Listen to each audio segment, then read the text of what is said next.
Hey everyone, welcome back to the channel. So I spent $230 on Bark leads, and let me tell you, that was a big mistake. The vast majority of leads were either dead ends, unqualified, or outright scams.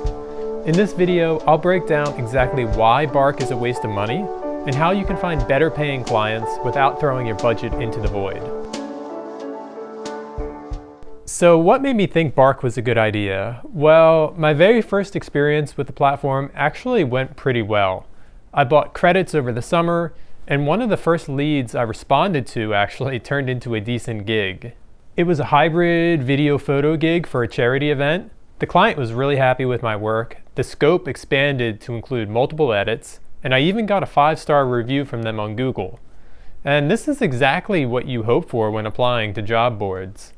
And because that first experience went so well, I assumed, falsely, that Bark would be a consistent way to land new clients. Unfortunately though, that one gig was a fluke. With my most recent batch of Bark credits, I didn't land a single client. It was a complete waste of time and money. You see, most of Bark's leads are not worth your time. You're paying to contact potential clients, but there's no way to know whether they're serious or just fishing around for quotes. And more often than not, they'll never even respond. So with the most recent batch of credits I purchased, one of the leads I responded to was looking for a YouTube editor. It seemed promising, but when we talked, I quickly realized she wasn't ready to pay an editor. She was still figuring out what kind of content she wanted to make.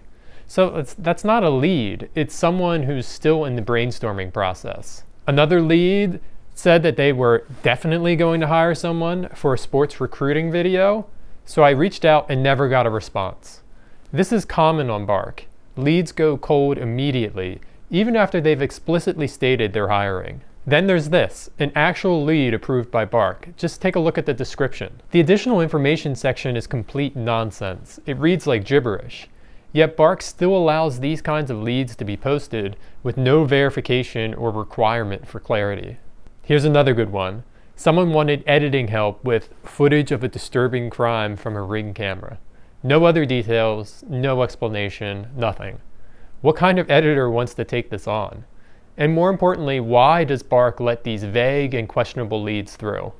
And then there's scam attempts. Someone claiming to be from a United Nations inspection agency messaged me, asking me to confirm my identity because of a supposed delivery in a vault storage house. And the name of the person who sent it? Kelvin Richardson. When I Googled it, the only Kelvin Richardson I could find was a lion tamer. And you can't make this up. And yet, this is the kind of thing Bark allows on its platform. Not only do I have a quality concern about the leads that are on Bark, there's also a quantity concern as well. I live in a mid-sized US city, which is Pittsburgh, so there's not a ton of opportunities for video production when I filter specifically for it. And I can imagine if you live in a smaller city or smaller town, there's going to be even less opportunities for you as a video producer. If you decide to include photography in your filtering, you'll get more options, but I still think those options are low quality gigs and often not serious. For video editing work, you do have the ability to search nationally, and of course that does open up more opportunities, but I get the sense that there is also a lot more competition in doing that, and again, the quality is just simply not there. And I want to be very clear here, when I submitted to these leads, I took time to write a custom email, explain how I can provide value for them, and ask for a call, and nothing. No response, nothing. So it really makes you question the legitimacy of some of these leads. So I think Bark could be a decent platform if they actually improve their vetting process.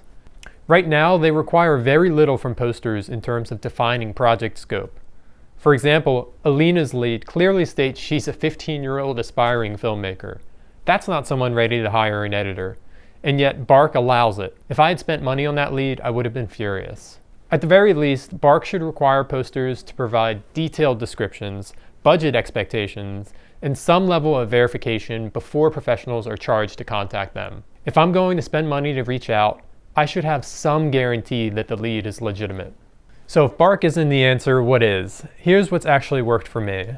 Direct outreach. Instead of waiting for leads to come to me, I've had way more success by reaching out directly to businesses that need video and photo services. Past clients bring in the best clients. My best gigs come from people I've already worked with, not random job boards. Posting examples of my work, behind-the-scenes shots, and even tutorials has brought in far more serious inquiries than Bark ever did. Instead of throwing money at Bark, targeted Facebook, Google, and Instagram ads can put my work in front of the exact people looking to hire me. I think the bottom line is there are better ways to find work. If you're a photographer, videographer, or editor, don't fall into the Bark trap like I did.